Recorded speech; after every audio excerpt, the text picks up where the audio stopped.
ಯೆಶಾಯ 52ನೇ ಅಧ್ಯಾಯ 6ನೇ ವಚನ. ಹೀಗಿರಲು ನನ್ನ ಜನರು ನನ್ನ ನಾಮದ ಮಹತ್ತನ್ನು ತಿಳಿದು ತಮ್ಮ ಸಂಗಡ ಮಾತಾಡುವವನು ನಾನೇ, ಹೌದು ನಾನೇ ಎಂದು ರಕ್ಷಣೆಯ ಆ ದಿನದಲ್ಲಿ ಗ್ರಹಿಸಿಕೊಳ್ಳುವ ಹಾಗೆ ಮಾಡುವೆನು. ಇದೇ ಯೆಹೋವನ ನುಡಿ. Isaiah chapter 52 verse 6. Therefore my people will know my name. Therefore in that day they will know that it is I who foretold it. Yes, it is I. यशाया अध्याय 52 वचन 6। इस कारण मेरी प्रजा मेरा नाम जान लेगी, वह उस समय जान लेगी कि जो बातें करता है वह यहोवा ही है। देखो मैं ही हूँ।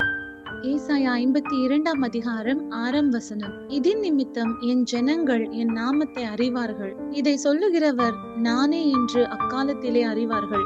இதோ இங்கே இருக்கிறேன் என்று கர்த்தர் சொல்லுகிறார். యెషయా 52వ అధ్యాయం 6వ వచనం. కావున ఇచ్చట నేనేమి చేయవలెను, ఇదే యెహోవా వాక్కు. నా జనులు నా నామము తెలుసుకొందురు, నేనున్నానని చెప్పువాడును నేనే అని వారు ఆ దినమున తెలుసుకొందురు.